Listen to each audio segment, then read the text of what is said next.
सही निर्णय ले पाना ये एक ऐसी क्षमता है जिससे हमारे करियर तथा व्यक्तिगत क्षेत्र दोनों स्थानों पर बहुत अच्छा लाभ होता है। कोई भी निर्णय वर्तमान स्थिति और आगामी परिणामों का अंदाजा लगाकर लेना सही होता है। लिए गए किसी भी निर्णय के परिणाम अच्छे या बुरे कुछ समय बीत जाने के बाद ही दिखते हैं। इसलिए निर्णय लेने की प्रक्रिया में एक अनिश्चितता का घटक होता है। इसीलिए निर्णय लेना ये कुछ हद तक एक चिंता पैदा करने वाली और इसलिए अनचाही अवस्था साबित हो सकती है। लेकिन निर्णय लेना हम टाल नहीं सकते।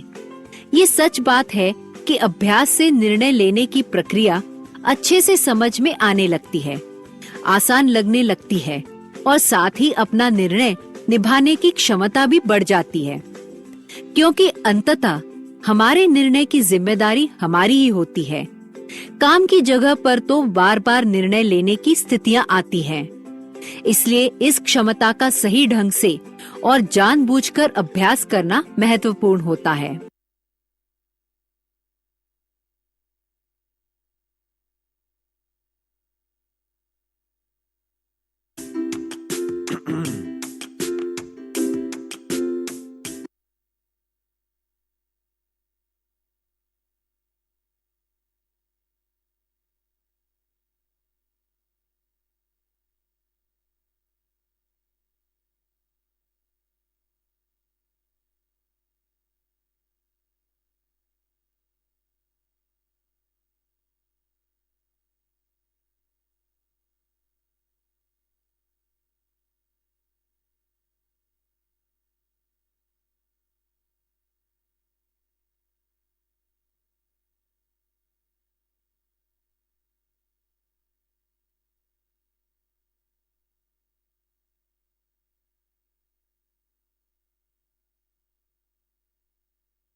ला तो कर्मै फिरै, जीव फिरै मुख माही, मनुआ तो चहुँ दिश फिरै, यह तो सिमरन नाही।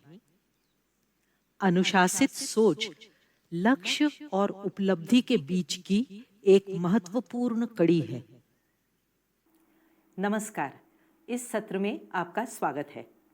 आज हम बात करेंगे अपनी सोच को अनुशासित करने की, यानी डिसिप्लिनिंग योर थिंकिंग स्किल्स। तो इसमें हम चर्चा करेंगे कि गहन रूप से सोचने के कौन से तरीके हैं और उसके फायदे क्या हैं। गहन विचार करने के मानक या स्टैंडर्ड्स क्या हैं। हम एक बेटर डिसीजन मेकर यानी बेहतर निर्णायक कैसे बन सकते हैं। तो चलिए आगे बढ़ते हैं। क्या आपको पता है कि हम सभी एक गहन विचारक हैं? कैसे? अब देखिए, मान लीजिए आप किसी इम्पॉर्टेंट एग्ज़ाम की, किसी कॉम्पिटिटिव एग्ज़ाम की तैयारी कर रहे हैं, तो उसके लिए आप शुरुआत कैसे करते हैं? सबसे पहले आप उस प्रतियोगी परीक्षा के बारे में सारी जानकारी इकट्ठी करते हैं। कैसे करते हैं? आप अपने दोस्तों से पूछते हैं, आप अपने शिक्षकों से पूछते हैं, उसके पिछले साल के क्वेश्चन पेपर लाते हैं, और फिर आप इस जानकारी के आधार पर आगे बढ़ते हैं। फिर आप क्या करते हैं, इस जानकारी का विश्लेषण यानी एनालिसिस करते हैं कि इसमें कौन कौन से विषय हैं, हर विषय का वेटेज कितना है, इसको आप एनालाइज करते हैं। फिर आप देखते हैं कि ये जो परीक्षा है इसका पैटर्न क्या है। पैटर्न यानी ये ऑब्जेक्टिव टाइप है, एमसीक्यूज़ हैं, मल्टीपल चॉइस आंसर्स हैं, इसमें सिर्फ फिल इन द ब्लैंक्स हैं, या एक कॉम्बिनेशन है, या ये कोई डिस्क्रिप्टिव जिसको हम कहते हैं कि काफ़ी इसमें लिखना पड़ेगा। ये सारी चीज़ों का आप विश्लेषण करते हैं। फिर उसके बाद में आप आते हैं हर विषय पर। हर विषय में कौन कौन से प्रश्न, कैसे कैसे प्रश्न आते हैं, आप उनका भी विश्लेषण करते हैं। और इनके साथ ही आप अपने समय का एस्टिमेट करते हैं कि आपको अपनी परीक्षा के लिए, तैयारी के लिए कितना समय है और आपकी विषयों की अभी की तैयारी कैसी है। इसी को हम थिंकिंग स्किल्स कहते हैं, इसी को हम गहन विचार करना कहते हैं। तो अब आप सोच रहे होंगे कि हाँ, हम तो गहन विचार करते हैं, तो फिर इस विषय पर हम चर्चा क्यों कर रहे हैं? क्योंकि आप अभी जो गहन विचार कर रहे हैं ना, वो आप एक विशिष्ट परिस्थिति में विशिष्ट लक्ष्य को प्राप्त करने के लिए इस तरीके से बिना सोचे, बिना उसके बारे में अवेयरनेस के आप ये गहन विचार कर रहे हैं। पर अगर यही विचार आपको जीवन के अन्य विषयों में करना पड़े, कभी अपने जीवन में कोई महत्वपूर्ण निर्णय लेना पड़े, आपको किसी समस्या का समाधान करना पड़े, तो वहाँ शायद ऐसा आप नहीं कह सकते कि मैंने 10वीं 12वीं की परीक्षा के समय गहन विचार किया है तो वही लॉज, वही रूल्स, उन्हीं को अप्लाई करके मैं इस समस्या का समाधान भी खोज लूँगा। ऐसा आप नहीं कह सकते। इसीलिए आज हम अपने थिंकिंग स्किल्स के बारे में जागरूकता से बात करेंगे। तो चलिए शुरुआत करते हैं। अब हमें इस शब्द से डर नहीं लगता, क्योंकि हम जानते हैं कि ये हमारा सबसे भरोसेमंद साथी है। तो आत्मानुशासन हमें पता है कि वो हमें वो सब चीज़ें करने में मदद करता है जो हमारे सफल होने के लिए ज़रूरी है। लेकिन इसके साथ ही वो हमें हमारी क्रिटिकल थिंकिंग यानी गहन सोच को विकसित करने में यानी डेवलप करने में भी मदद करता है। क्या आप जानते हैं कि हम कौन सा काम करते हैं, उन्हें किस तरह से करते हैं, ये हमारी सोच पर निर्भर करता है। सच कहें तो हम जो भी कुछ करते हैं उनमें से अधिकांश बातें हमारी सोच ही निर्धारित करती है। फिर भी हम में से कुछ लोग इस बात पर ध्यान ही नहीं देते कि वो क्या सोच रहे हैं और कैसे सोच रहे हैं। तो अब आप खुद से पूछिए कि आपकी सोच का पैटर्न क्या है, आप किस तरीके से सोचते हैं। क्या आप तर्कपूर्ण ढंग से विचार करते हैं, अपने आसपास क्या चल रहा है उस पर सवाल करते हैं और फिर किसी निष्कर्ष पर पहुंचते हैं, या जो हमारे माता पिता, शिक्षक, राजनेता, विज्ञापनदाता और विशेषज्ञ हमें बताते हैं उसे हम निष्क्रिय रूप से स्वीकार कर लेते हैं। तो चलिए जल्दी से पहले हम थिंकिंग स्किल्स यानी गहन विचारों की डेफिनेशन देख लेते हैं। सक्रिय आत्मचिंतनशील सोच को हम क्रिटिकल थिंकिंग कहते हैं, यानी एक्टिव सेल्फ कॉन्शियस थिंकिंग। इसमें हम सवाल पूछते हैं, उनके जवाब गहराई में जाकर ढूंढते हैं, उनका विश्लेषण करते हैं और फिर हम किसी फैसले पर या किसी निर्णय पर पहुंचते हैं। इसे हम कहते हैं सक्रिय आत्मचिंतनशील विचार। इसके लिए हमें विचार कौशल और उसका लगातार उपयोग करने के लिए आत्म अनुशासन, इन दोनों की जरूरत है। तो चलिए पहले देखते हैं विचार कौशल क्या है। आपको पता है कि थिंकिंग यानी सोचना भी एक कौशल है जो हम विकसित कर सकते हैं, जो हम डेवलप कर सकते हैं। जैसे हम कोई भी कौशल सीखते हैं ना, अब आप क्रिकेट का ही एग्जाम्पल लीजिए। जब आप शुरुआत में क्रिकेट खेलना शुरू करते हैं, ओके, तो आप क्या करते हैं, आप उसकी नियमित रूप से प्रैक्टिस करते हैं। बैटिंग के लिए आप इस तरीके से बैटिंग करना है, इस एंगल से पकड़कर बैटिंग करना है, इन सब के बारे में आप विचार करते हैं। आप अपना स्टेमिना बढ़ाते हैं ताकि आप और अच्छा खेल सकें। आप रोज़ प्रैक्टिस के लिए जाते हैं। यह आत्मानुशासन ही है ना। लेकिन अगर आपने थोड़े दिन के बाद में क्रिकेट खेलना बंद कर दिया तो आप उसे भूल भी जाएंगे। और अगर मान लीजिए आपको ऐसा लगे कि आप आगे जाते जाते कि नहीं, मेरी बैटिंग इंप्रूव नहीं हो रही है, मुझे इसमें और सुधार लाने की आवश्यकता है, शायद मैं कुछ गलत कर रहा हूँ, ऐसे समय में आप अपनी ट्रेनिंग पर वापस ध्यान दे करके अगर उसमें कुछ बदलाव लाने हैं तो आप वो बदलाव लाते हैं और फिर से कोशिश शुरू करते हैं। तो इसी तरीके से आत्म अनुशासन से जब आप बार बार उसकी तरफ देखते हैं, उसका नियमित उपयोग करते हैं, तो अंत में आपकी क्रिकेटिंग स्किल्स अच्छी हो जाती हैं। ऐसे ही हमारी थिंकिंग स्किल्स की बात करेंगे हम, कि ये जैसे हमने कहा कि थिंकिंग स्किल यानी स्किल है, ये स्किल यानी कौशल है, कौशल हम सीख सकते हैं। तो जब हम इस कौशल का बार बार उपयोग करेंगे, अगर कहीं हम अटक रहे हो तो हम वापस जाएंगे, उसमें हमारी प्रोसेस है उसमें हम सुधार लाएंगे, वापस हम उसके ऊपर काम करेंगे, हर परिस्थिति में उसका उपयोग करके देखेंगे, तब हमारी थिंकिंग स्किल्स बढ़ती जाएंगी। लेकिन शुरुआत में क्या होगा? शुरुआत में हमें सबसे पहले ज़रूरत है उसमें नियमितता यानी रेगुलरिटी की। वहाँ पर आपका भरोसेमंद साथी आत्म अनुशासन आपकी मदद करेगा। शुरुआत में आप आत्म अनुशासन को एक बैसाखी, एक क्रच की तरह देख सकते हैं।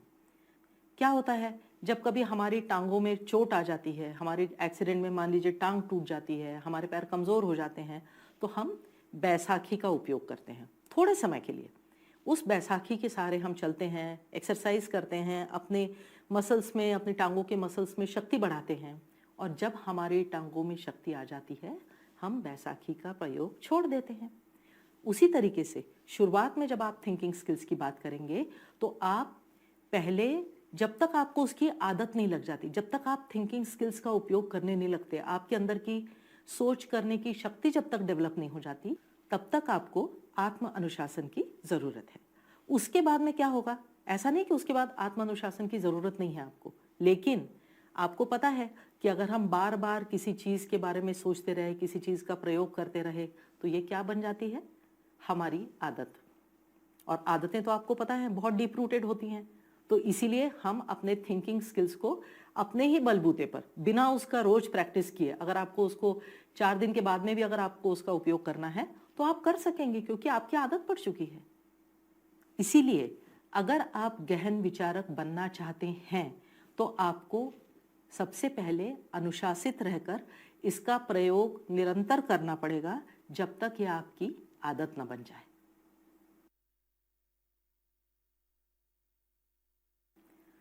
तो चलिए अब चलते हैं गहन विचार सीखने के कौशल की ओर, यानी आप अपनी थिंकिंग स्किल्स कैसे डेवलप कर सकते हैं। पर इसके लिए पहले हमें जानना पड़ेगा कि एक क्रिटिकल थिंकर यानी गहन विचारक किसे कहते हैं, मतलब क्या डेफिनेशन है उसकी कि हम कह सके कि हाँ, ये व्यक्ति गहन विचारक है। तो अब इसको एक हम फिर उदाहरण देखते हैं। अब मान लीजिए आपको एक मोबाइल खरीदना है, तो आप क्या करेंगे? सबसे पहले आप अपना बजट चेक करेंगे कि कितना बजट है आपका, कि भाई मुझे इसके अंदर एक मोबाइल चाहिए। फिर उसके बाद आप क्या करेंगे? आप इंटरनेट पर जाएंगे और पता करेंगे कि उस बजट में मुझे कौन कौन से ब्रांड के कौन कौन से मोबाइल मिल सकते हैं। फिर जब आपको उनकी इन्फॉर्मेशन मिलेगी, उसके बाद में आप क्या करेंगे? पता करेंगे उसमें कौन से फीचर्स हैं। अपनी आवश्यकताओं के अनुसार, जैसे मान लीजिए मुझे सिर्फ बात करना है और मैसेज करना है, ओके, आपको शायद उसके ऊपर अपने असाइनमेंट्स करने हों, आपको और कुछ उसके ऊपर यूट्यूब देखना हो, बहुत कुछ हो सकता है। हर एक की अपनी अपनी रिक्वायरमेंट होती है। उस हिसाब से उस मोबाइल में क्या वो सारे फीचर्स हैं, और अगर मान लीजिए कुछ एक्स्ट्रा हैं, तो क्या मुझे वो चाहिए हैं? अगर मैं सिर्फ मैसेज कर रही हूँ और सिर्फ फ़ोन पर बात कर रही हूँ, तो मुझे एक बहुत हाई फाई अच्छे कैमरे की ज़रूरत नहीं है, क्योंकि उससे मेरी बजट, मेरे कॉस्ट कम होगी उस मोबाइल की। तो हम इन सारी चीज़ों के बारे में विचार करते हैं। अब हमने तय कर लिया कि हमें ये मॉडल लेना है। फिर हम क्या करते हैं? हम इंटरनेट के ऊपर जाते हैं और उसके बारे में हम और जानकारी प्राप्त करते हैं। क्या करते हैं? हम जा कर के हम ये मॉडल है उसके रिव्यूज़ देखते हैं। ठीक है, तो अब हमने ये सारी जानकारी इकट्ठी कर ली। तो आप क्या कर रहे हैं? आप जानकारी इकट्ठी कर रहे हैं।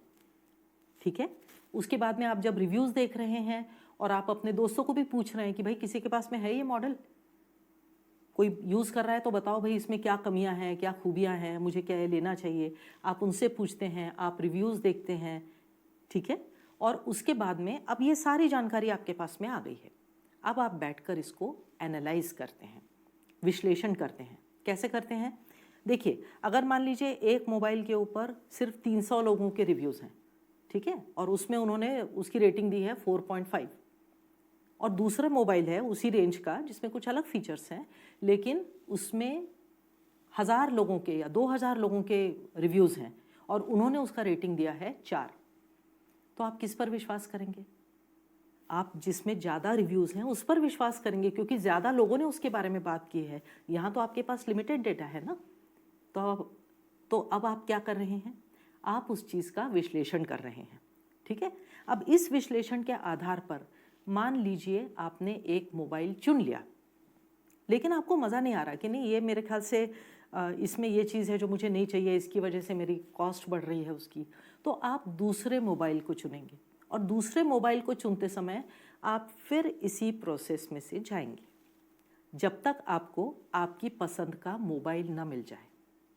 अब आप जो इस प्रोसीजर में से जा रहे हैं, इनको हम गहन विचारक किसे कहते हैं, इस श्रेणी के क्वेश्चंस के साथ रख करके देखते हैं। तो गहन विचारक क्या करता है? पहले वो अपने स्वयं की और दूसरों के बारे में निष्पक्ष रूप से सोचने में सक्षम होते हैं। इसका मतलब क्या है? अभी आपने क्या किया? आपने, किसी ने बोला कि अरे हाँ ये मोबाइल अच्छा है, खरीद लो। आप ऐसे नहीं गए खरीदने के लिए, आपने उसकी दूसरी तरफ भी देखा कि हाँ भाई अच्छा ठीक है, आप तो कह रहे हैं अच्छा है, लेकिन इसकी कमियां क्या हैं।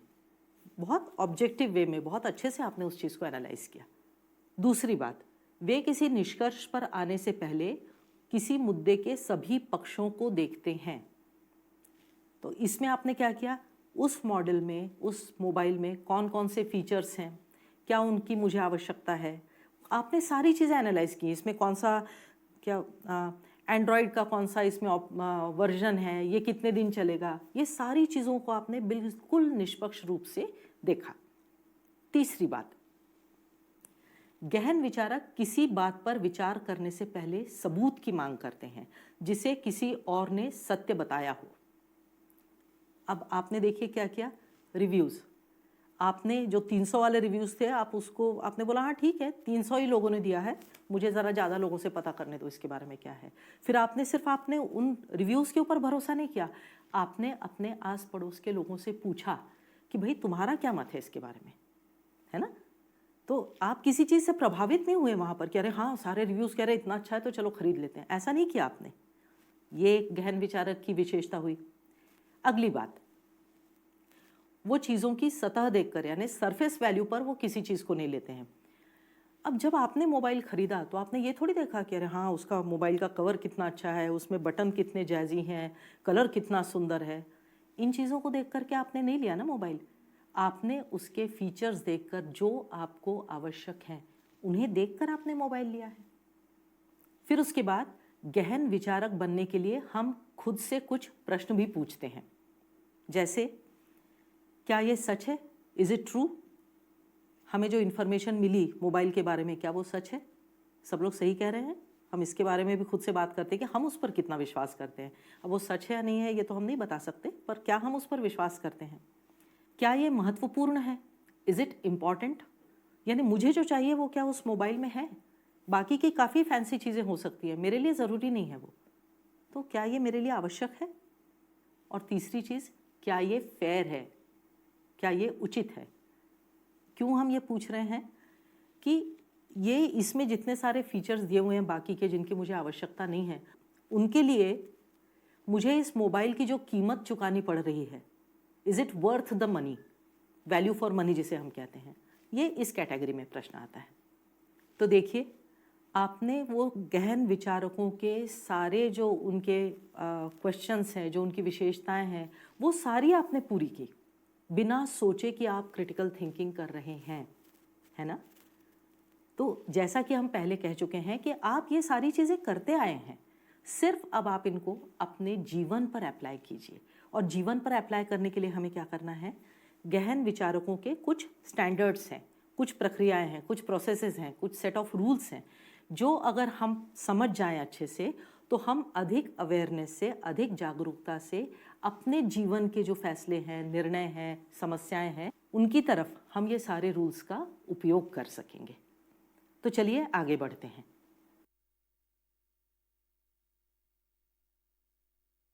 अब देखते हैं कि गहन विचार करने के हमारे जीवन में क्या लाभ हैं। जैसे हम कहते आए कि हाँ हम क्रिटिकल थिंकिंग करते हैं, कई कई एरियाज़ में की है हमने, लेकिन जब हम इन्हें अपने जीवन में उपयोग करते हैं, जब हम क्रिटिकल थिंकिंग का अपने जीवन में उपयोग करते हैं तो इसके क्या लाभ हैं, देखते हैं। अपने जीवन के महत्वपूर्ण निर्णयों को लेते समय हमें गहन विचारों की आवश्यकता होती है। जैसे अपना व्यवसाय चुनना, मतलब करियर चुनना, अगर आपको फिर से अध्ययन करना है, आपको फिर से पढ़ाई करनी है, शादी करना, किसी दूसरे शहर में जाकर बसना, ये सारे जो निर्णय रहते हैं काफ़ी महत्वपूर्ण रहते हैं हमारी ज़िंदगी में। इनको लेने के लिए हमें गहन विचारों की आवश्यकता होती है। फिर किसी समस्या को सुलझाने के लिए हमें उस पर गहन विचार करना पड़ता है ताकि हम उसका सही निवारण कर सकें, सही हल निकाल सकें। इसके लिए पहले हम समस्या से जुड़े सारे मुद्दों को निष्पक्ष रूप से देखते हैं, समाधान के सारे विकल्पों को अपने सामने रखते हैं और फिर सबसे अच्छे संभव निर्णय पर पहुंचते हैं। इस प्रक्रिया से हम समस्याओं का रचनात्मक समाधान खोज सकते हैं और अपनी सारी जो बाधाएं हैं उन पर हम काबू पा सकते हैं। तीसरी चीज, गहन विचार करने की आदत हमें अपने दूसरे कौशल और व्यक्तिगत गुणों का विकास करने में मदद करती है जो सफलता पाने के लिए महत्वपूर्ण है। जैसे आत्म जागरूकता, आत्म ईमानदारी, आत्म प्रेरणा, ग्रहणशीलता में तो ओपन माइंडेडनेस और एम्पैथी। और जीवन में गहन विचार करने के लिए हमें जो जानकारी चाहिए, जो हमारे पास है, हमारी आत्म जागरूकता से हमें मिलती है। हम क्या हैं, हमारे कौशल क्या हैं। जैसे आपको अगर अपना करियर चुनना है तो आपको आपके कौशल, आपकी क्षमताएं, आपकी रुचियां, आपकी कमजोरियां, इन सब के बारे में आपको जागरूक होना पड़ेगा, क्योंकि यही आपके करियर के चुनाव में आपकी सही मदद कर सकती हैं। तो खुद के बारे में कैसे जानकारी हासिल करते हैं यह हम पहले देख चुके हैं। आत्म जागरूकता, आत्मचिंतन, इन सब से हम खुद के बारे में जानकारी हासिल कर सकते हैं।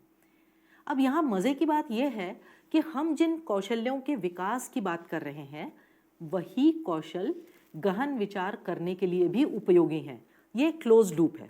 जैसे आप अगर गहन विचार कर रहे हैं तो गहन विचार करने से आपकी सेल्फ अवेयरनेस बढ़ रही है।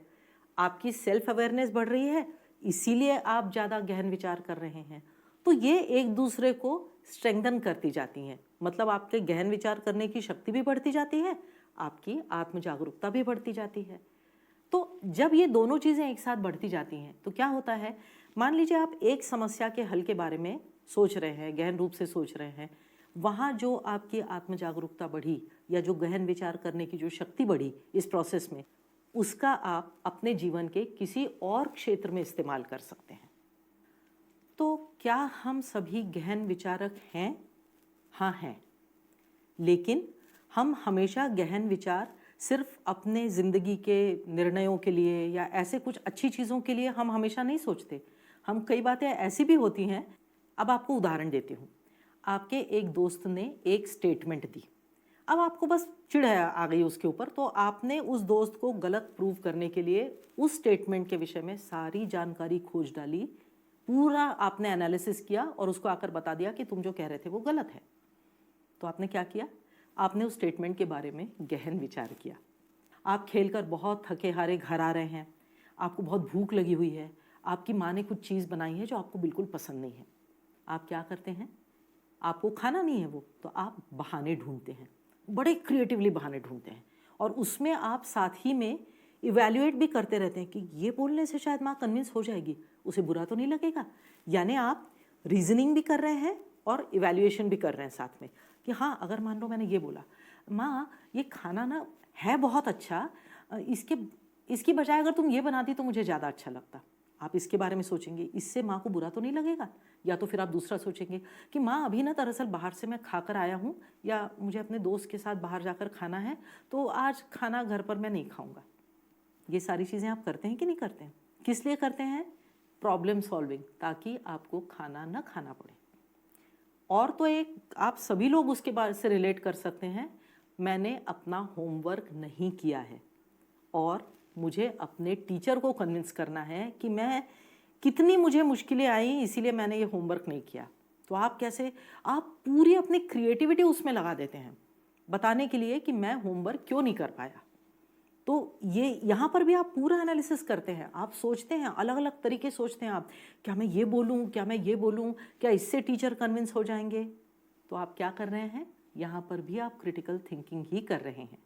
पर यहाँ एक छोटा सा फर्क है, क्या इससे आपका प्रॉब्लम सॉल्व हो रहा है? नहीं हो रहा है। आपने एक झूठ बोला, फिर उस झूठ को छुपाने के लिए दूसरे दिन आपने दूसरा झूठ बोला, तीसरा झूठ बोला।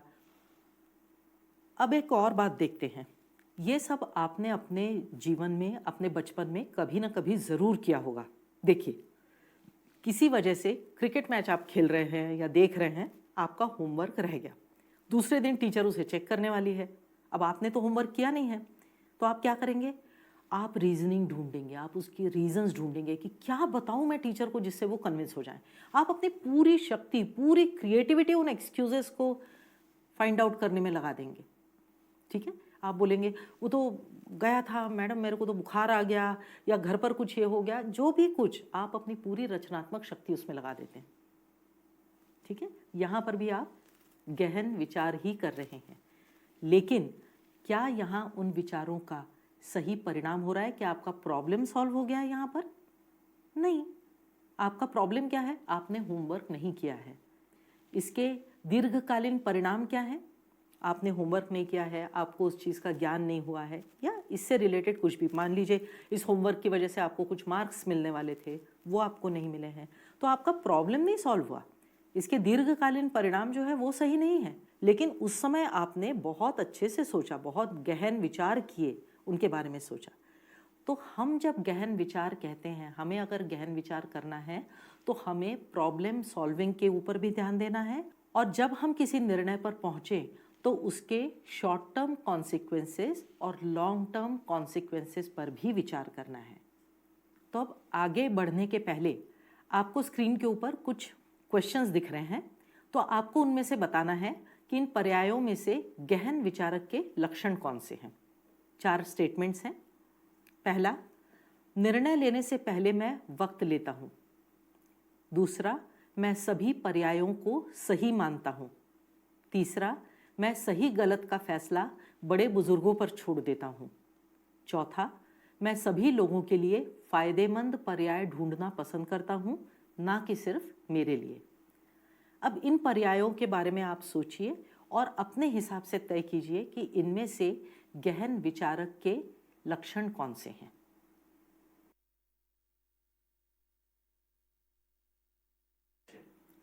तो अभी तक हमने थिंकिंग स्किल्स के बारे में, गहन विचारों के लिए जो भी कुछ बात की है, जो भी चर्चा की है, उसके आधार पर आपको इन प्रश्नों के उत्तर देना है। समय लीजिए और उसके बारे में सोचिए, क्योंकि इसमें सही या गलत कुछ भी नहीं है। आपको विचार करना ज़रूरी है, आपको खुद को इसके बारे में मंथन करना ज़रूरी है। तो चलिए शुरुआत करते हैं। पहला प्रश्न, कोई एक ऐसा प्रसंग लिखिए जब आपने गहन विचार न किए हों और उसकी वजह से निर्णय लेने से आपको नुकसान पहुंचा हो। दूसरा, गहन विचार के आपको खुद के लिए कौन से फायदे नजर आते हैं। गहन विचारक के कोई भी 2 लक्षण लिखिए। तो जैसा कि हम पहले बता चुके हैं कि गहन विचार करना एक कौशल है जिसे हम सीख सकते हैं, जो सीखा जा सकता है। देखिए, कोई भी व्यक्ति जन्म से ही गहन विचारक नहीं होता है। हम सब तो अक्सर अतार्किक यानी इर्रेशनल होते हैं। हम हमेशा हमसे जुड़ी और हमारे आजू बाजू की जो चीज़ें हैं उनको हम दूसरों की तुलना में हम हमेशा ही श्रेष्ठ मानते हैं। कई बार तो लोग जिस अक्षर से उनका नाम शुरू होता है ना, उस अक्षर को भी बाकी अक्षरों की तुलना में श्रेष्ठ मानते हैं। अब बताइए आप। तो ये इरेशनल बिलीफ्स के साथ ही हम आगे अपनी ज़िंदगी में बढ़ते रहते हैं। हम अक्सर किसी बात को सिर्फ हमारे नज़रिए से देखते हैं और उस पर तुरंत अपनी प्रतिक्रिया दे देते हैं। कुछ चीज़ आई हमारे सामने, अरे ये तो ख़राब है, हम कितने आसानी से कह देते हैं, बजाय इसके कि हम उस पर सब दृष्टि से विचार करें। यही आत्म केंद्रित सोच, सेल्फ सेंटर्ड थॉट प्रोसेस जो रहती है, वो हमारे गहन विचार करने की प्रोसेस में बाधक होती है। तो अगर हमें गहन विचार करने का कौशल सीखना है तो सबसे पहले हमें उसके स्टैंडर्ड्स देखने पड़ेंगे कि गहन विचार करना यानी किसे कहते हैं। हम कुछ उदाहरण लेंगे, उससे आपको पता चलेगा कि जब आप गहन विचार कर रहे हैं तो उन विचारों में क्या होना चाहिए। चलिए देखते हैं। तो गहन विचार करने के लिए जो सोच आवश्यक है ना, वो सोच 7 स्टैंडर्ड्स पर टिकी हुई है। 7 स्टैंडर्ड्स। तो वो स्टैंडर्ड्स क्या हैं, मानक क्या हैं, आइए देखते हैं। पहला, स्पष्टता, क्लैरिटी। दूसरा, निश्चितता यानी प्रिसिशन। तीसरा, सटीकता यानी एक्यूरेसी। चौथा, प्रासंगिकता यानी रेलेवेंस। पांचवा, गहराई, डेप्थ। और छठवां, विस्तार यानी ब्रेड्थ। सातवां, तर्क यानी लॉजिक। तो अगर आप गहन विचारक बनना चाहते हैं तो आपको अपने विचारों में, बोलने में, लिखने में हमेशा इन 7 स्टैंडर्ड्स का प्रयोग करना होगा, उपयोग करना होगा। तभी आप कह सकते हैं कि आप एक गहन विचारक होने की तरफ बढ़ रहे हैं। तो आइए इन मानकों को, इन स्टैंडर्ड्स को विस्तार से देखते हैं। तो चलिए पहले मानक की ओर बढ़ते हैं, पहले स्टैंडर्ड की ओर बढ़ते हैं। स्पष्टता यानी क्लैरिटी किसे कहते हैं? विचार या बयान को स्पष्ट शब्दों में कहना, एक स्पष्ट उद्देश्य के साथ विचार और संवाद करें, क्लैरिटी ऑफ थिंकिंग। कोई भी बात कहते समय सरल स्पष्ट शब्दों का प्रयोग करें। कई बार हमें आदत रहती है कि हम एक ही बात रहती है, छोटी सी बात रहती है, हम उसे खूब घुमा फिरा करके, आगे पीछे जटिल शब्दों का प्रयोग करके वो इस तरीके से हमारे सामने प्रस्तुत की जाती है कि हमें समझ ही में नहीं आता कि ये कहना क्या चाहते हैं, ये सही है या झूठ है, तथ्य है या मत है, हमें कुछ भी समझ में नहीं आता। जैसे एक उदाहरण देखते हैं, एक अस्पष्ट वाक्य देखते हैं। छात्रों को इस कारण से यह सूचित करना आवश्यक है कि उन्हें साइन अप शीट पर दी गई कक्षाओं में से किसे लेना है, क्योंकि 13 दिसंबर की समय सीमा करीब पहुंच रही है। अब आप देखिए इस वाक्य में कितने सारे शब्द हैं और उन्हें किस तरीके से प्रयोग किया गया है, उनका समझ में नहीं आ रही बात, बहुत घुमा फिरा करके बोला हुआ है। अब इसी चीज को अगर हम स्पष्ट शब्दों में कहें तो हम क्या कहेंगे? छात्रों को नई कक्षाओं के लिए 13 दिसंबर से पहले साइन अप करना अनिवार्य है। बात खत्म। सिंपल सेंटेंस, बात सबकी समझ में आ गई कि उन्हें क्या करना है। दूसरा मानक देखते हैं, निश्चितता यानी प्रिसिशन। सिर्फ वही बोलें जो निश्चित है। अनिश्चित, अस्पष्ट या सामान्य वाक्य भले सही हो परंतु ज्यादा इंफॉर्मेशन नहीं दे पाते। तो खुद से पूछिए, क्या मैं वही बोल रहा हूं जो मुझे कहना है? क्या मुझे इस बात को और डिटेल्स में बताना चाहिए? अब उदाहरण लेते हैं। अनिश्चितता, बहुत ज्यादा टीवी बच्चों को हिंसक बना देता है। इस वाक्य से कहीं पर भी पता नहीं चल रहा है कि टीवी पर क्या देखने से बच्चों में हिंसक मनोवृत्ति आती है। सही है, हम टीवी में बहुत सारी चीजें देखते हैं, बच्चे कार्टून देख रहे हैं, हिंसा कहाँ से आई इसमें? अब अगर इसी को हम क्लैरिटी से कहें तो हम कैसे कहेंगे? जो बच्चे टीवी कार्यक्रमों में दिखाई हुई अनावश्यक हिंसा देखते हैं उनके हिंसक बनने की संभावनाएं ज्यादा होती हैं। हमने बिल्कुल स्पष्ट रूप से अपना स्टेटमेंट दे दिया कि अगर आपने वायलेंट सीरियल्स देखे तभी आपके बच्चे वायलेंस की ओर बढ़ेंगे। तीसरा मानक, सटीकता यानी एक्यूरेसी। कोई भी बात यदि तथ्यों पर आधारित हो तो वह सटीक होती है, एक्यूरेट होती है। हम इसकी जांच कर सकते हैं और इसको वेरीफाई भी कर सकते हैं, जिसे हम सत्यापन कहते हैं, वेरीफाई भी कर सकते हैं।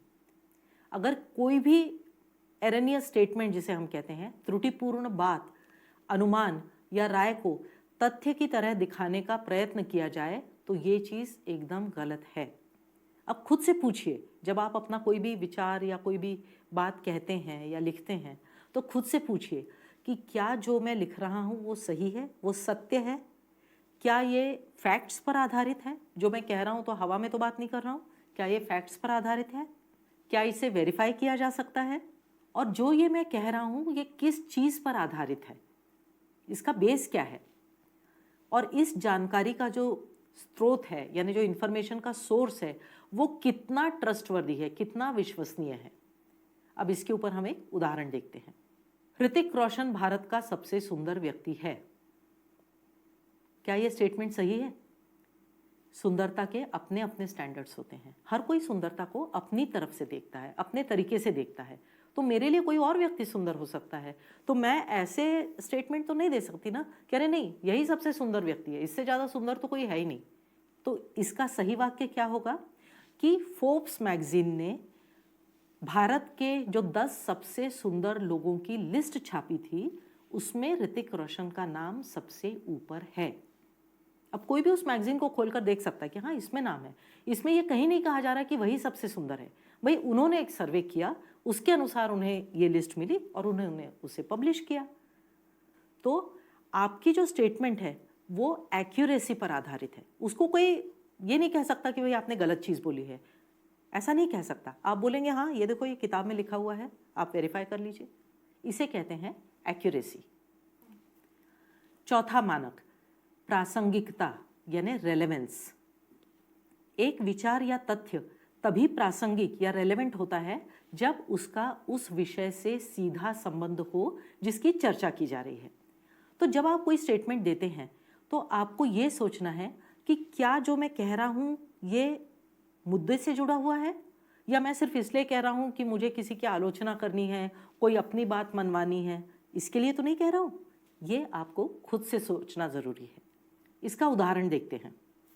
मार्टिन तलाक दे रहा है, इसलिए उसे उपाध्यक्ष नहीं बनाना चाहिए। अब मार्टिन की जो योग्यता है उसमें उसके पर्सनल जो उसके प्रॉब्लम्स है उसका कोई संबंध नहीं है, कोई रेलेवेंस नहीं है। लोग कहेंगे भाई मार्टिन उपाध्यक्ष बन रहा है, उसको उसके लिए जो योग्यता चाहिए वो सब उसमें है। अब वो पर्सनल लाइफ में क्या करता है ये उसका प्रश्न है। तो उपाध्यक्ष बनने में ये बात कहाँ से बीच में आई? तो इसका सही वाक्य क्या होगा? मार्टिन काम में ज़्यादा ध्यान नहीं लगा पाता, इसीलिए उसे उपाध्यक्ष नहीं बनाना चाहिए। अगर ऐसी बात हो कि मार्टिन का काम में ध्यान न लगता हो तो उसे उपाध्यक्ष नहीं बनाना चाहिए। ये स्टेटमेंट सही है।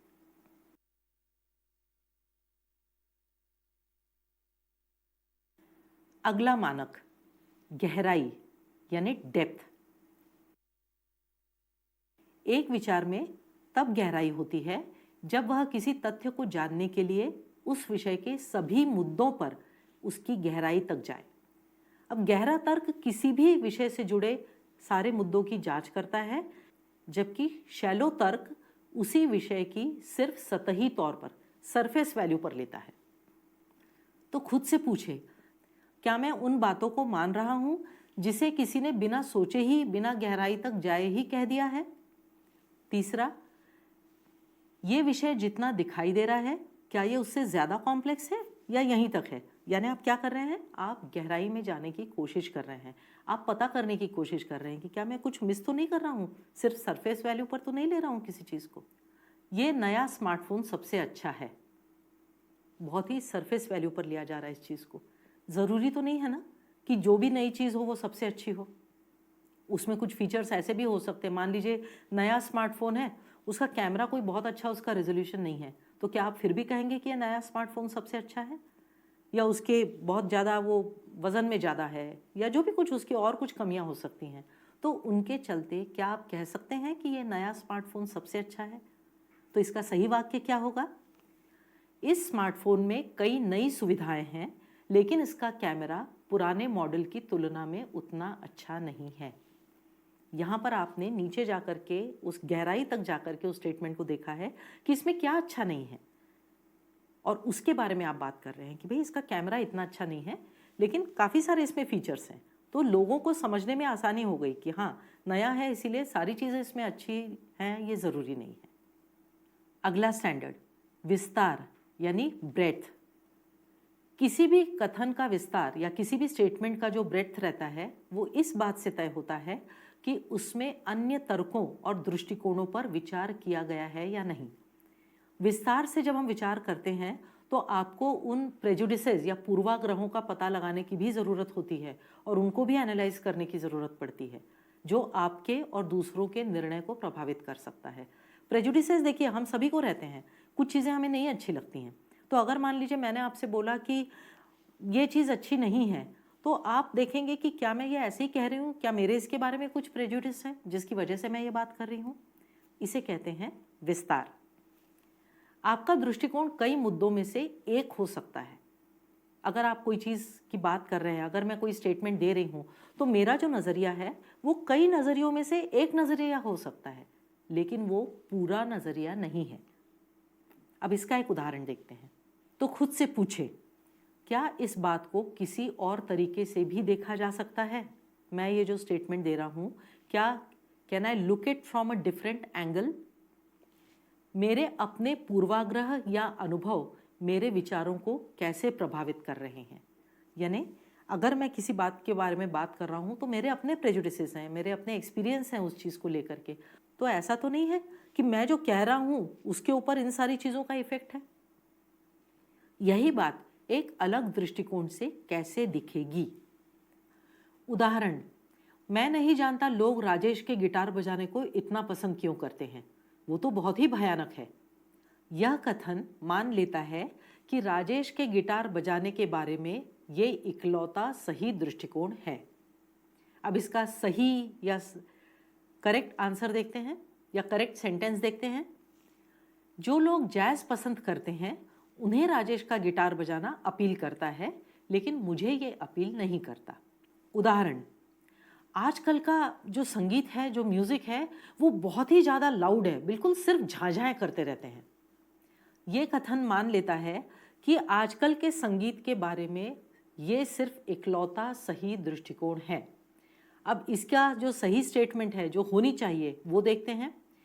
आजकल का संगीत पहले के संगीत की तरह नहीं है। मुझे पहले का संगीत अपील करता है, इसीलिए मुझे आजकल का संगीत अपील नहीं करता। अगला मानक, तर्क यानी लॉजिक। तथ्यों के आधार पर सही कारण बताना और तथ्यों का सही निष्कर्ष निकालना, इस प्रक्रिया को लॉजिक कहते हैं। लॉजिकल होने का मतलब है अपने निष्कर्षों के लिए वैलिड एक्सप्लेनेशन देना, न कि बात को ऐसे ही मान लेना। खुद से पूछें, क्या मेरे पास अपने कथन का कोई ठोस सबूत है?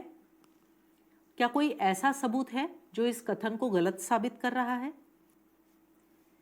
क्या ये वाकई सच है या मैं इसे ऐसे ही मान ले रहा हूं? क्या इस कथन का कोई और निष्कर्ष हो सकता है? उदाहरण, महिलाएं पुरुषों की तुलना में अधिक रोती हैं, वे निश्चित ही पुरुषों से अधिक भावुक होती हैं। रोने से यह साबित नहीं होता कि महिलाएं भावुक होती हैं। कुछ पुरुष भावुक हो सकते हैं, पर शायद वे रोते नहीं हैं।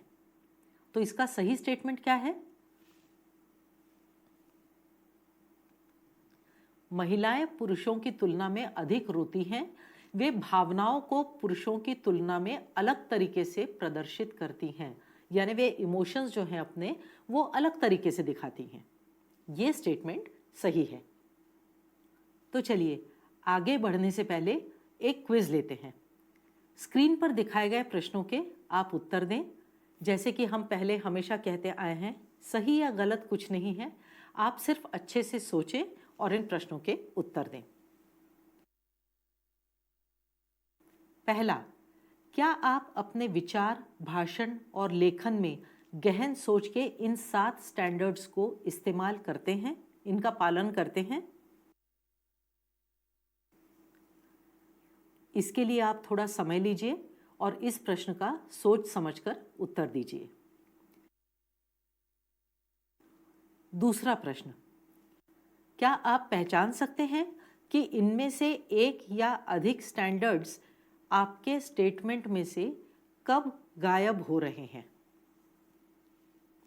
अब आपको कुछ विधान दिखेंगे, कुछ स्टेटमेंट्स दिखेंगी। आपको देखना है और बताना है कि इसके सही स्टेटमेंट क्या होंगे। पहला स्टेटमेंट देखते हैं, ये स्पष्टता से संबंधित है, तो अस्पष्ट विधान देखते हैं। सबको जलपान के लिए आमंत्रित किया जाता है, इंटर कॉलेजिएट मैच के बाद बड़े ग्राउंड पे आयोजित किया है। ये है अनक्लियर स्टेटमेंट, अस्पष्ट विधान। आपको इसकी क्लियर स्टेटमेंट, स्पष्ट विधान लिखना है।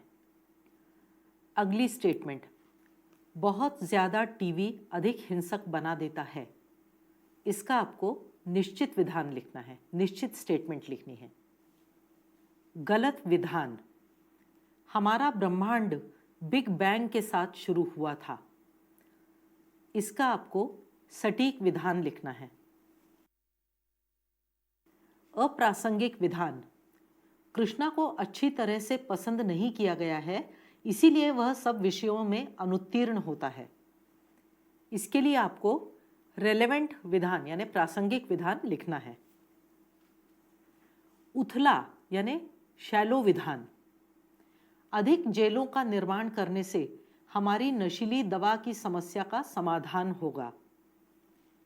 गहरा विधान यानी डेप्थ की बात कर रहे हैं हम, ये विधान आपको लिखना है।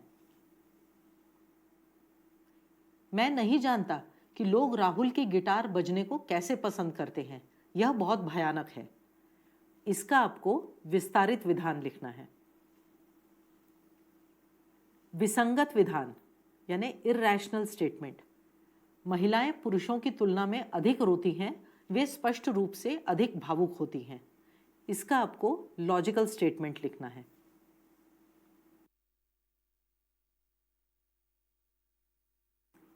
तो जैसा कि हमने अपने सेशन के शुरू में देखा कि आत्म अनुशासन से हम गहन सोच करना सीखते हैं। गहन सोच के कई फायदे हैं।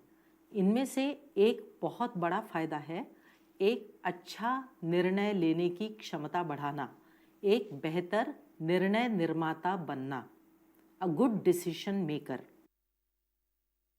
निर्णय क्या है? कई विकल्पों, काम करने की अलग अलग पद्धतियों में से एक का चुनाव करना निर्णय कहलाता है। हम अपने जीवन में कई निर्णय लेते रहते हैं, छोटे मोटे कई निर्णय लेते रहते हैं। जैसे आज क्या खाना है, आज क्या पहनना है, आज किस रास्ते से स्कूल जाना है, किस रास्ते से कॉलेज जाना है, कितने बजे जाना है। ये सारे निर्णय हम अपने रोज के जीवन में लेते रहते हैं। पर जब हम अपने जीवन में कोई बड़ा निर्णय लेते हैं तब सोच समझकर एक एक ठोस कदम उठाते हैं, क्योंकि हमारा आज लिया हुआ निर्णय हमारे भविष्य को प्रभावित करता है।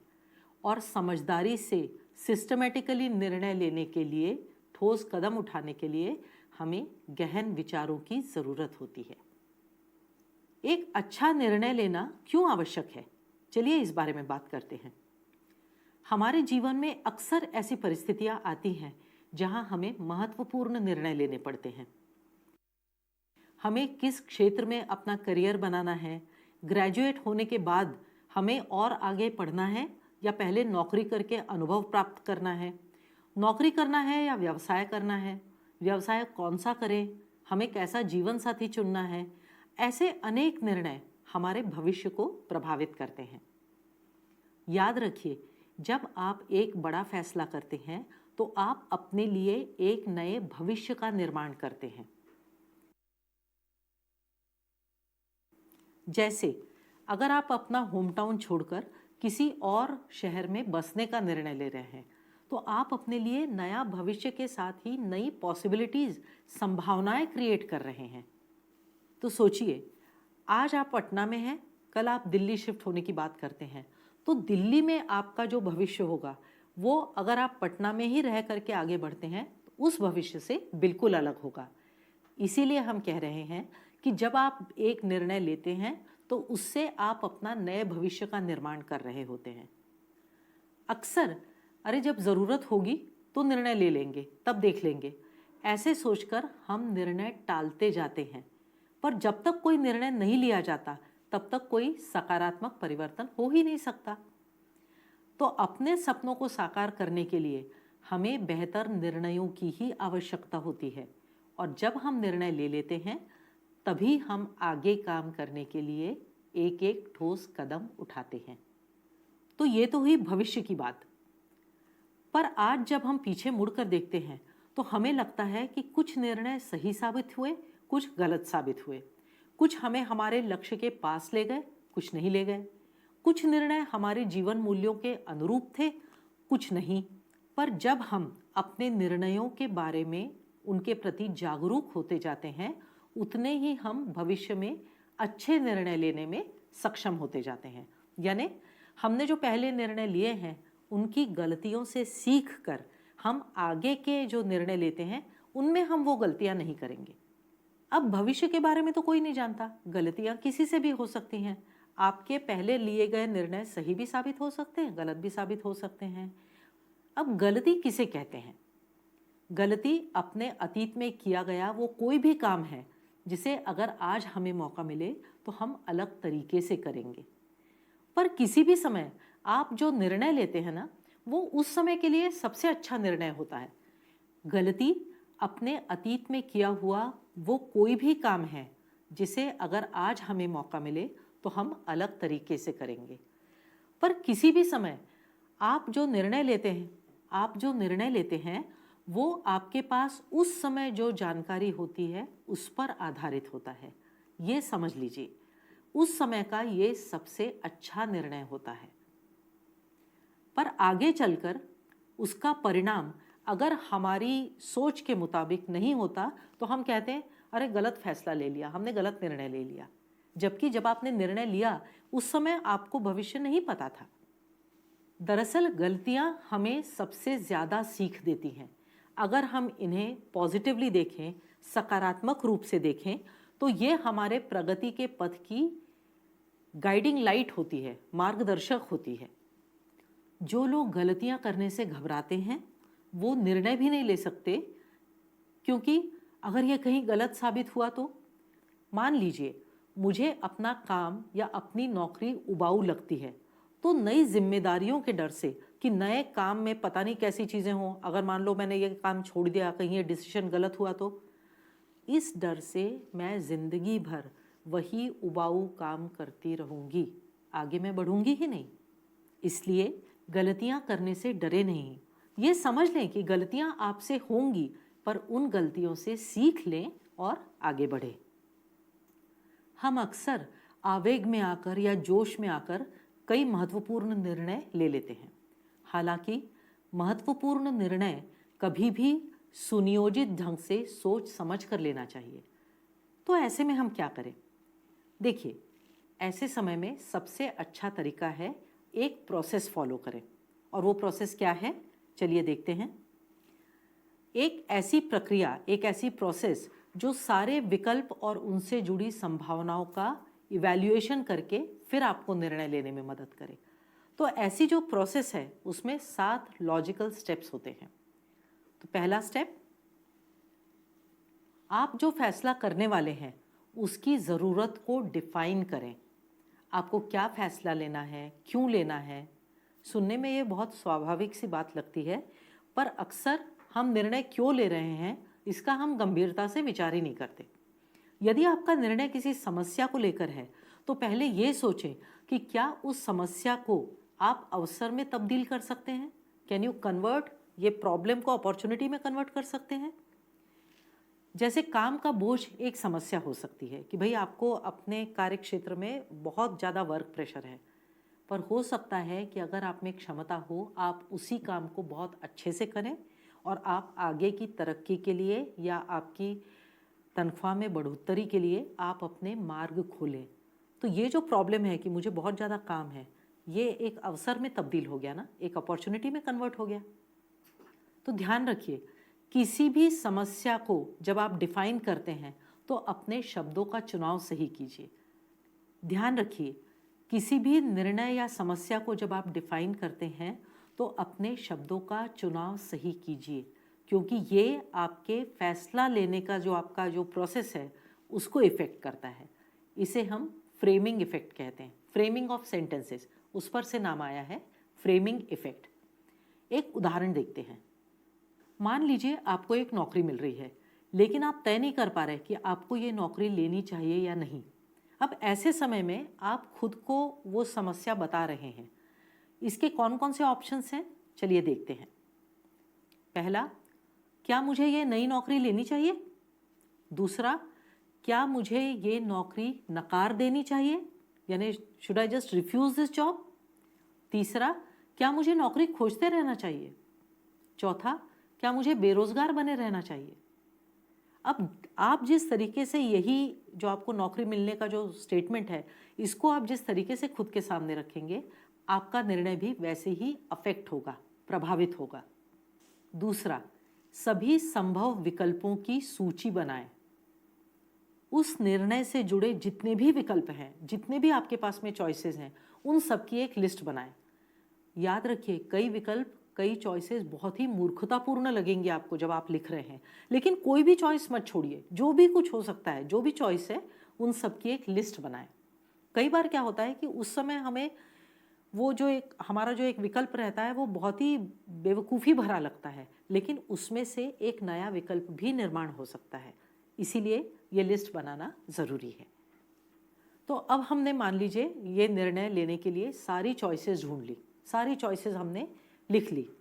उसके बाद में आप देखिए कि इस निर्णय से जो जुड़ी हुई परिस्थिति है उससे हम क्या एक्सपेक्ट करते हैं, क्योंकि उससे क्या होगा, आपकी चॉइसेस लिमिट हो जाएंगी, आपके जो विकल्प हैं वो और लिमिटेड हो जाएंगे।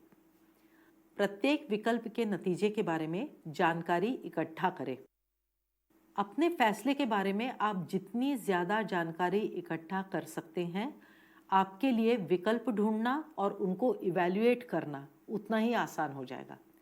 जैसे मान लीजिए आपको एक कॉलेज में दो मुख्य विषयों के बीच एक का चुनाव करना हो, तो आपको इसके बारे में सारी जानकारी लगेगी कि इस कोर्स का ड्यूरेशन कितना है, इसकी फ़ीस कितनी लगेगी, अगर मैंने ये कोर्स किया तो मुझे आगे जा कर के क्या संभावनाएं मेरी बढ़ती हैं। ये सारी चीज़ों के बारे में आपको जानकारी होना आवश्यक है।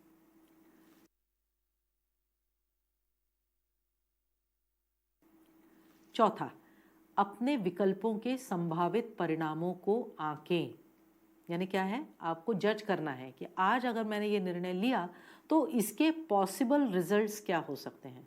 हम पहले भी कह चुके हैं कि भविष्य में हम नहीं जानते क्या होने वाला है, लेकिन हमको अभी कुछ तो सोचना है ना कि हम वो निर्णय ले रहे हैं तो इसके परिणाम क्या हो सकते हैं। कम से कम हम कोशिश तो कर सकते हैं जानने की। अपने विकल्पों के संभावित परिणामों को जांचने के लिए एक लिस्ट बनाइए।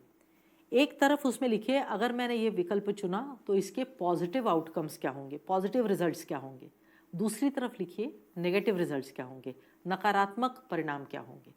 इन दोनों को साथ में रखिए, फिर उन्हें इवैल्यूएट कीजिए। अब जैसे मान लीजिए आप किसी दूसरे शहर में बसना चाहते हैं, तो इसमें चॉइसेस आपकी क्या है कि अच्छा, अगर मान लो मैंने ये निर्णय लिया तो क्या होने वाला है, मुझे अपना घर छोड़कर दूर जाना पड़ेगा, नई गृहस्थी बसानी होगी, इसमें खर्चा ज़्यादा हो सकता है। ये सारे नकारात्मक परिणाम हुए। सकारात्मक परिणाम क्या हुए, मेरी संभावनाएं बढ़ेंगी, मुझे अपनी नौकरी में तरक्की मिल सकती है, मुझे और अपॉर्चुनिटीज़ मिल सकती हैं किसी और नौकरी में जाने की। ये सकारात्मक चीज़ें हुई। तो ऐसी पूरी दोनों लिस्ट जब आपके सामने आ जाती हैं तो फिर आप अपने भविष्य के लिए एक अच्छा निर्णय ले सकते हैं।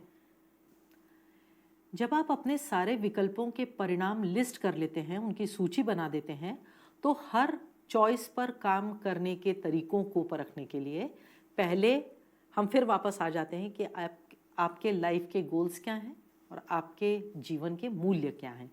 उस हिसाब से आप अपने विकल्प चुनिए, क्योंकि आपके जो काम करने के तरीके हैं या आपके जीवन के जो मूल्य हैं, उन्हीं के अनुसार आप विकल्पों पर काम कर सकते हैं। किसी और के मूल्यों पर या किसी और की सोच पर आप अपनी ज़िंदगी में ज़्यादा आगे नहीं बढ़ सकते, यह हम पहले भी बता चुके हैं। इसीलिए जो आप विकल्प चुनें वो आपके जीवन मूल्यों पर आधारित हों, इसका ख्याल रखिए। और सबसे बड़ी बात, जब आप इन विकल्पों की सूची बना रहे हैं तो इन सबको एक पेन एंड पेपर, जिसको हम कहते हैं एटीट्यूड, कि एक कागज़ पर लिख लें। क्योंकि कई बार क्या होता है कि हम इनको एक बार इवैल्यूएट करते हैं बैठकर और थोड़े दिन के बाद में हम भूल जाते हैं, फिर हम नए सिरे से इसके ऊपर काम करना शुरू करते हैं। उस समय हमारे दिमाग में अलग विचार रहते हैं। तो जो आपने पहली बार ये विकल्प बनाए थे, जब आप सोच समझ करके ये चॉइसेस ले रहे थे, उनके परिणाम देख रहे थे, उसके लिए आप एक पेन और पेपर का इस्तेमाल करें और ये सारे विकल्प लिख लें। इसका एक और फ़ायदा है, जब आप भविष्य में कोई दूसरा निर्णय ले रहे होंगे तो आपको ये रेफरेंस की तरह आप इसे यूज़ कर सकते हैं कि हाँ, उस समय जब मैंने निर्णय लिया था तो मैंने इन चीज़ों के बारे में विचार किया था, तो अगला निर्णय लेने में आपको आसानी हो जाएगी। एक और बात, जब आप विकल्पों के फायदे और नुकसान पर गौर करते हैं तो आपको अनिश्चितताओं का सामना भी करना पड़ेगा, जिसे हम अनसर्टेनिटीज़ कहते हैं। क्योंकि हम पूरी तरीके से सारे परिणामों की भविष्यवाणी नहीं कर सकते, लेकिन इस वजह से हम निर्णय लेना भी नहीं छोड़ सकते। जितनी ज़्यादा जानकारी हमारे पास रहेगी उतनी ही हमारी अनसर्टेनिटी कम रहेगी। इसीलिए जानकारी ढूंढने में कोई कोताही नहीं। जितनी ज़्यादा हमें इन्फॉर्मेशन मिलेगी उतनी हमें साथ लेनी है, उतनी हमें इकट्ठा करना है। 5वां, संभव विकल्पों में से किसी एक को चुनें। This is the moment of truth. हमने सारे चॉइसेस अपने पास रख लिए, उनके बारे में सारी जानकारी इकट्ठा कर ली, सकारात्मक नकारात्मक परिणाम देख लिए, सब कुछ कर लिया हमने। अब हमें इनमें से एक विकल्प चूज करना है, एक निर्णय लेना है। आपके सामने कॉलेज का एडमिशन लेटर रखा हुआ है। आपके माउस का जो कर्सर है ना, वो नौकरी के रेजिग्नेशन लेटर पर घूम रहा है कि सबमिट करूं नहीं करूं, क्योंकि ये सबसे ज़्यादा दुविधाजनक स्थिति होती है निर्णय लेने के जस्ट पहले की, कि क्या करूं। निर्णय तो ले लिया है मैंने कि हाँ मुझे आगे पढ़ाई करनी है, क्या मैं नौकरी से रिज़ाइन करूं, ठीक रहेगा। लास्ट मोमेंट पर हमारे मन में ये सारी आशंकाएं आती हैं, क्योंकि हमें भविष्य के बारे में पता नहीं होता। ये अक्सर उस समय होता है जब हमारी जो एक चॉइस रहती है वो दूसरी चॉइस से कोई बहुत अलग नहीं होती, बहुत बेहतर नहीं होती है, और ये हमारी ज़िंदगी में ज़्यादातर होता है। एकदम ब्लैक एंड वाइट में ये निर्णय अच्छा है या ये चॉइस अच्छी है, ये चॉइस ख़राब है, ऐसा नहीं होता। हमारे पास में तो बहुत पास के निर्णय होते हैं। अब 2 सब्जेक्ट्स हैं आपके पास में, आपकी दोनों में अच्छी प्रगति है, लेकिन आपको इसमें से एक को चूज़ करना है। ऐसी संभावनाएं हमारी ज़िंदगी में ज़्यादा होती हैं। ऐसे समय में हम एक निर्णय क्यों ले रहे हैं इसे याद करें। उसे लेने के लिए आपने पूरा एफर्ट लगा दिया है, ये याद रखिए।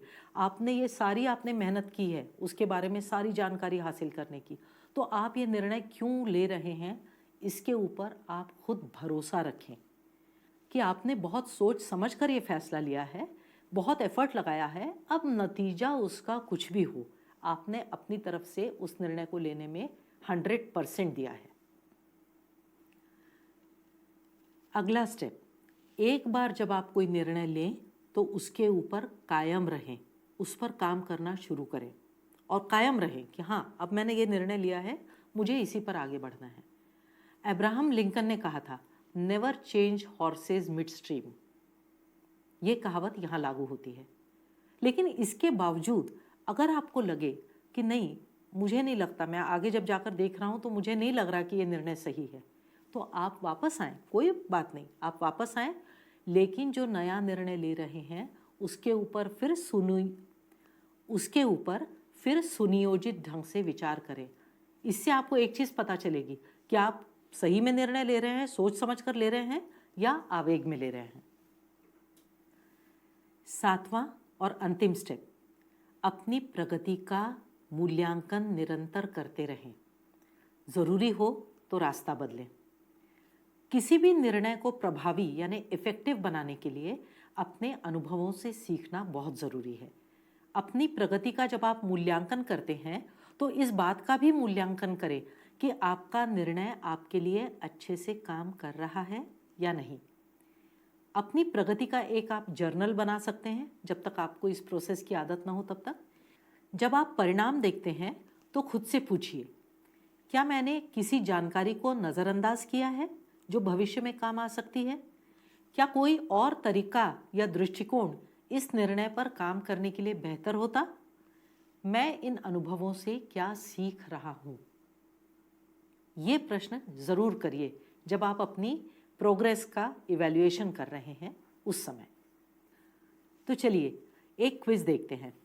इसमें आपने जो अभी 7 चरण देखे हैं जिनमें हम डिसीजन मेकिंग के जो 7 स्टेप्स हैं उनका आपको इसमें उपयोग करना है।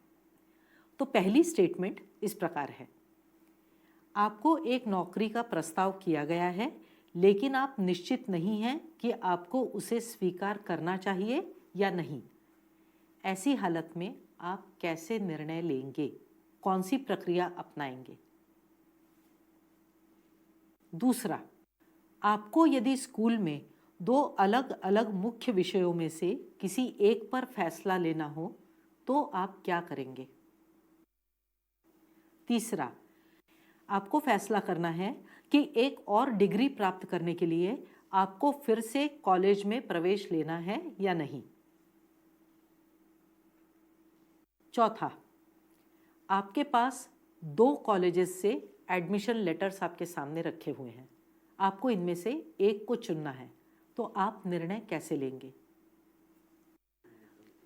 फैसला लेने की प्रोसेस आपको आत्मनिर्धारण और क्रिटिकल थिंकिंग करने में सहायता करती है। जैसे जैसे आपकी विश्वसनीय जानकारी लेने की क्षमता बढ़ती है, रचनात्मक विकल्प ढूंढने की, अपने मूल्यों और लक्ष्यों पर आधारित विकल्प ढूंढने की क्षमता बढ़ती है, वैसे वैसे आपको लगता है कि आपका जीवन आपके नियंत्रण में है। अच्छे फैसले कैसे करें, ये सीखने में समय और अभ्यास दोनों लगता है। पर जब एक बार आप आत्मविश्वास के साथ निर्णय लेने में और उनके परिणाम स्वीकारने की क्षमता हासिल कर लेते हैं, तो आप सफलता के रास्ते पर आगे बढ़ने लगते हैं। तो आज के सत्र में हमने सीखा कि गहन रूप से सोचने के तरीके और उसके फायदे क्या होते हैं, गहन विचार करने के मानक यानी स्टैंडर्ड्स ऑफ क्रिटिकल थिंकिंग क्या हैं, और एक बेहतर निर्णय निर्माता कैसे बना जाए। तो दोस्तों, आज हमने अपनी थिंकिंग स्किल्स पर बात की, गहन विचार करने की क्षमता पर बात की। आपसे एक बात शेयर करना चाहूँगी।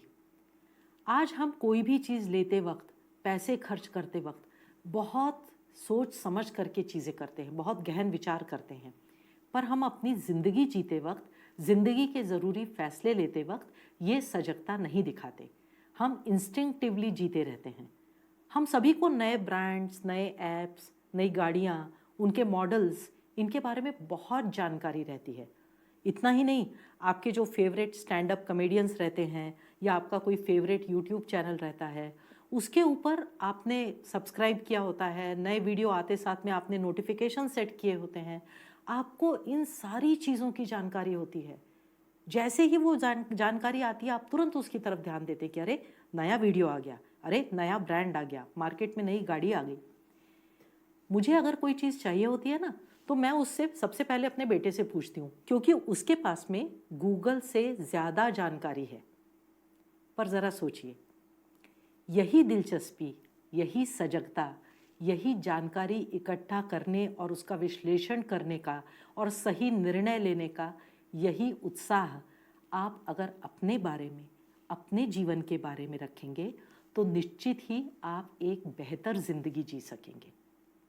इसी विचार के साथ ये सत्र यही समाप्त करते हैं। धन्यवाद।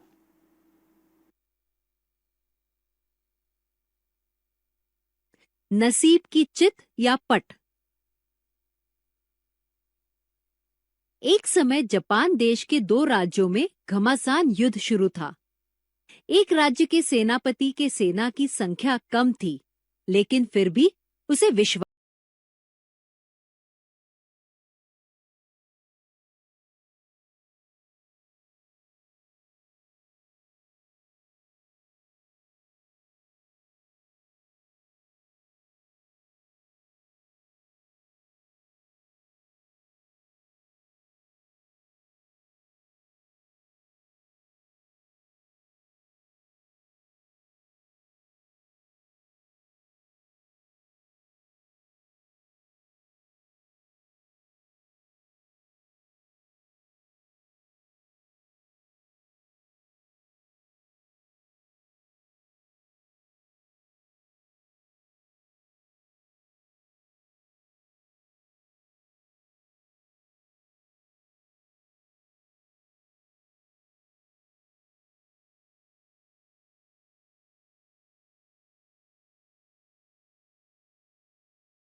मैं घर और काम की जगह रहे मौजूद मामले को ध्यान में रखते हुए निर्णय लूंगा।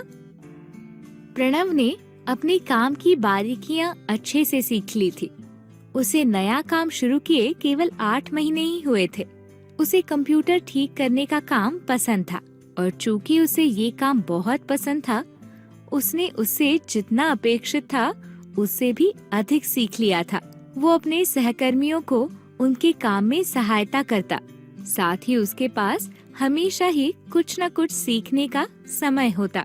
उसका मैनेजर उसके काम से बहुत खुश था और ऐसे होशियार युवा को खोने के लिए बिल्कुल तैयार नहीं था। इसीलिए मैनेजर ने प्रणव से बात करने का निर्णय लिया। वो ये जानना चाहता था कि प्रणव को ऐसा क्या दिया जाए जिससे उसे लगे कि इस कंपनी में उसकी तरक्की की गुंजाइश अधिक थी। उसने प्रणव को बुलाया और उसे बताया कि किस प्रकार वो प्रणव के काम से खुश था। प्रणव को समझ नहीं आ रहा था कि ये क्या हो रहा है, क्योंकि मैनेजर ने इस प्रकार से बुलाना काफी अजीब था, लेकिन उसे झटका लगने वाला था।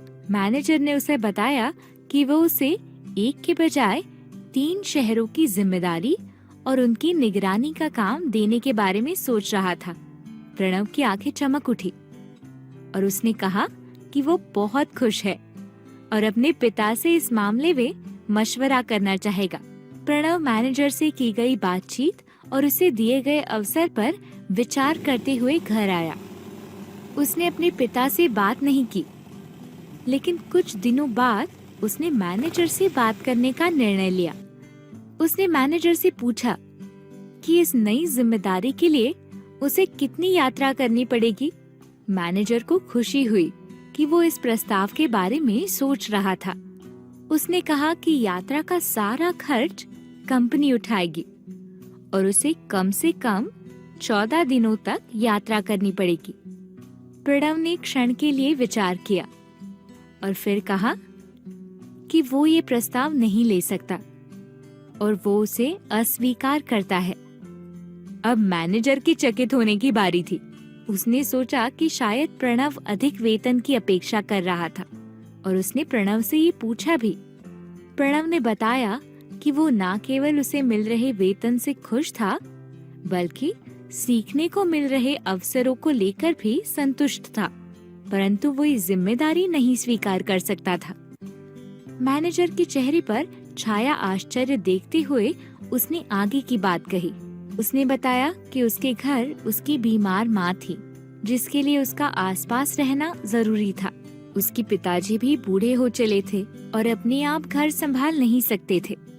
वे अपने रोजमर्रा के कामों के लिए प्रणव पर पूरी तरह से निर्भर थे।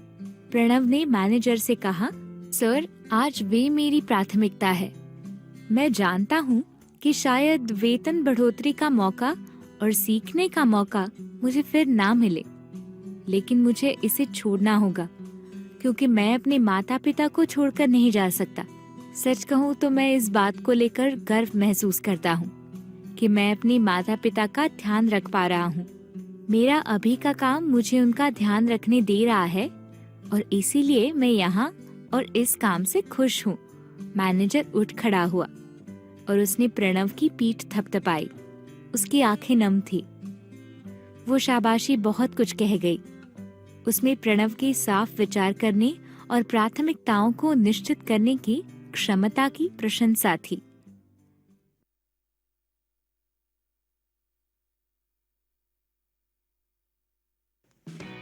How to enter someone's cabin 1.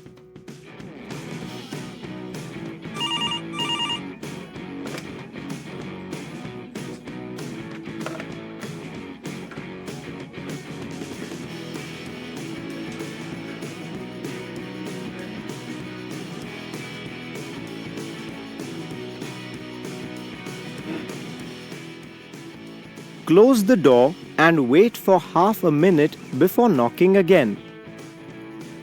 Still, if no response, then again push open the door but do not step in the room.